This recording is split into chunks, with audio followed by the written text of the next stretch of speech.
اور یہ جو لائن ہے مودی صاحب کی لائن اور جس کے اوپر وہ چل رہے ہیں، اس کا کوئی روک ہے؟ کہیں اس کا کوئی دروازہ؟ بہت مشکل ہے. جہاں اقلیتیں مودی کے شر سے محفوظ نہیں ہیں. آج ہندوستان میں مودی جیسے پر مسلمانوں کو زبردستی ہندو بنانے کی مہم چلائی جا رہی ہے. جھوٹا بھی ہے، منافق بھی، مکار بھی ہے، اور اس کا چمچہ امت شاہ کشمیر کے مظلوم شہریوں پر ظلم ڈھا رہا ہے. انہوں نے کہا ہے کہ ایک مسلمان ہندو کے ساتھ شادی نہیں کر سکتا انلیس وہ کنورٹ نہ ہو. دیکھیں، آپ کسی سے کچھ بھی پاکستان میں بلوا سکتے ہیں، پہلے تو یہ سمجھیں. اور آپ کا فاؤنڈر جو ہے اس نے کچھ لکھا ہی نہیں زندگی میں.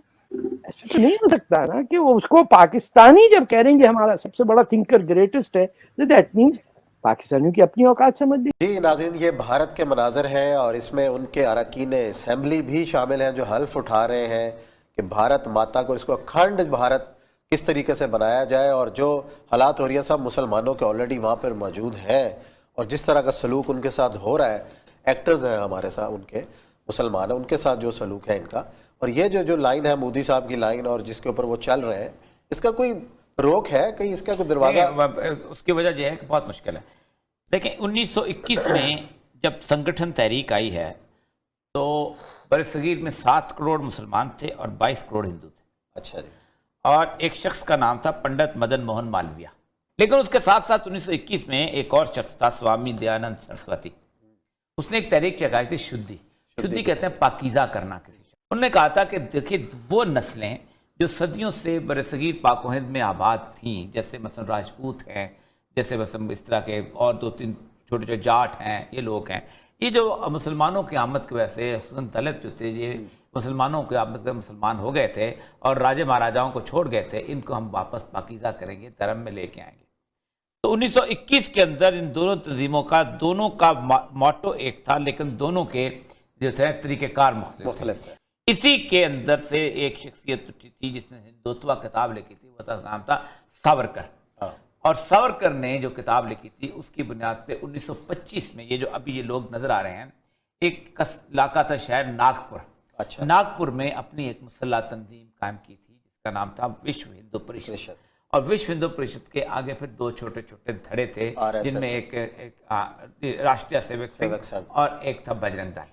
ان کو باقاعدہ انہوں نے ٹریننگ کرنے کے ساتھ ساتھ انہوں نے کہا تھا کہ ہم اس برصغیر پاک و ہند کے اندر کسی مسلمان کی شکل دیکھنا بھی پسند نہیں کرتے، کیونکہ انہوں نے ہمارے پورے کے پورے اس پورے خطے کا ستیاناش کیا ہے، اس کو بھرشٹ کر دیا ہے، اس کو ناپاک کر دیا ہے. تو جو تو مسلمان ہو جاتا ہے اس کو رکھ لیتے ہیں، لیکن ان لوگوں کے ہم ہندو ہونے کو بھی نہیں مانتے. اگرچہ کہ اب وہ ایک جعفری صاحب ہیں جو کہ ان کو شیعہ وقف کے سربراہ تھے، وہ ان کو مان لیا وسیم جعفر ان کو مان لیا ہے. ایک اور صاحب ہے وہ بھی گیا ہے. ہاں وہ ایک اور نعوذ باللہ یہ صورتحال آ گئی ہے مسلمانوں کے اوپر. لیکن پھر مسلمان جو تھے اس کے اندر ان کی لیڈرشپ نواب سلیم اللہ خان وغیرہ اور یہ لوگ جب آئے، پھر آغا خان وہاں پہنچے تو انہوں نے بالکل اور طرح کا. اسی طرح کانگریس کی لیڈرشپ جو تھی وہ بھی ہندو ان کے نہرو خاندان کے ہاتھ میں آ گئی، اور گاندھی ان کا بیسیکلی پرماتما اور مہاتما اور پتہ نہیں کیا بنتا چلا گیا، کیونکہ سمجھتے ہیں کہ ولبھ بھائی پٹیل وہ شخص تھا کہ جو مسلمانوں کے خلاف تھا. اور اسی لیے انہوں نے آپ دیکھا کہ مودی نے سب سے بڑا مجسمہ اس وقت جو ہے وہ گجرات میں لگایا ہے، وہ ولبھ بھائی پٹیل کا مجسمہ لگایا ہے، کیونکہ وہ کہتے ہیں کہ پٹیل ہی ہماری آرزو اور امنگوں کا ترجمان تھا، کیونکہ پٹیل نہ ہوتا تو یہ کشمیر جو تھا یہ نہرو نے دے دیا ہوا تھا. یہ وہ ساری کی ساری چیز جو تھے پلتی 1980 آ گیا. اب دیکھیں کتنا لمبی پلاننگ اور کتنا لمبا کام. ہندوؤں کے بارے میں ایک پورے تہوار کے اندر یہ بات تھی کہ کوئی ہندو جب تہوار پہ جائے، بے شک وہ کمبھ کے میلے میں جائے یا ہردوار کے میلے میں جائے، ہتھیار گھر میں چھوڑ کے آئے. اچھا. کیونکہ ہتھیار جو ہے یہ لازمی. ان کے آپ دیکھا ہوگا کہ پنڈت بھی ہتھیار نہیں لے کے چلتے، ان کے نانگے جو ہیں وہ تو کپڑے نہیں پہنتے، تو وہ سارے کے سارے وہ میلے کے اندر گھوم رہے ہوتے تھے. لیکن 1921 میں انہوں نے کہا نہیں، ہتھیار بنیادی طور پر یہ تو ہمارے کورو اور پانڈوں کے اندر ہماری کرن اور ارجن کی جو ہے وہ روایت ہے. تو انہوں نے تلوار لے کے باقاعدہ میلوں میں، کمبھ کے میلے میں، ہردوار کے میلے میں اس میں جانا شروع کیا.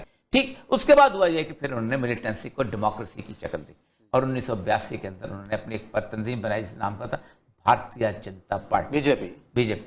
اب بھی صورتحال یہ ہے کہ وہ دوبارہ اس ساری صورتحال کو کھڑا کرنا. اب گڑگاؤں جو ہے اس میں مسجد نماز پڑھنے کا، گڑگاؤں میں انہوں نے کہا کہ ہم کسی جگہ نماز آپ کو نہیں پڑھنے دیں گے، اپنی مسجد بنائیں. اب وہ مسجد کب بنے، کیسے بنے، مسلمانوں کے پاس پیسہ کہاں سے آئے، سارا کچھ. تو مسلمانوں کا وہاں جینا دوبر ہو چکا ہوا. قائد اعظم محمد علی جناح کہنے کہ ایک عظیم رہنما اور پوری دنیا ان کی قائدانہ صلاحیتوں کا اعتراف کرتی ہے۔ محمد علی جناح نے مفکر پاکستان علامہ محمد اقبال کا جو خواب ہے اس کو پورا کر کے دکھایا، اور وہ خواب کیا تھا کہ مسلمانوں کے لیے علیحدہ ریاست حاصل کرنی ہے۔ انہوں نے برِ صغیر کے کونے کونے میں جگہ جگہ گلی گلی باور کرایا کہ مسلمان اور ہندو اب ایک ساتھ اکٹھے نہیں چل سکتے۔ قائد اعظم محمد علی جناح نے صاف صاف الفاظ میں بتا دیا تھا کہ مسلمان اور ہندو دو الگ الگ قومیں ہیں، ان کا رہن سہن، کلچر، تہذیب، سماجی اقدار ایک جیسی نہیں ہے۔ اور ناظرین، قائد اعظم نے مستقبل کا جو منظر نامہ ہے وہ دیکھ لیا تھا، ان کو نظر آ رہا تھا، اور ان کو اس بات کا علم تھا کہ آنے والے وقت میں ہندوستان مسلمانوں کے لیے بہت زیادہ گھٹن زدہ ماحول بن جائے گا۔ اور آج ہندوستان میں دیکھ لیں یہی سب کچھ ہو رہا ہے، جہاں اقلیتیں مودی کے شر سے محفوظ نہیں ہیں۔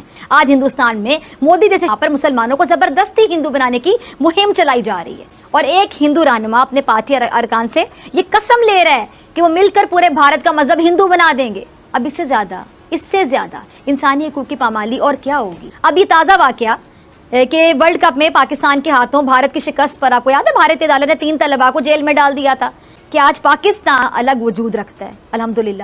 لیکن اس کے باوجود مودی جیسا فرعون پاکستان کو میلی آنکھ سے دیکھنے کی کوشش کرتا رہتا ہے، اور الیکشن جیتنے کے چکر میں پاکستان پر جعلی سرجیکل سٹرائکس کے آئے دن دعوے کر کے ووٹ لیتا ہے۔ جھوٹا بھی ہے، منافق بھی ہے، مکار بھی ہے، اور اس کا چمچہ امت شاہ کشمیر کے مظلوم شہریوں پر ظلم ڈھا رہا ہے۔ کہنے کا مقصد صرف اتنا کہ ہندوستان کا اقلیتوں پر ظلم اس بات کا ثبوت ہے باقاعدہ کہ قائد اعظم کا جو 2 قومی نظریہ تھا وہ بالکل درست تھا اور ہمیشہ درست رہے گا۔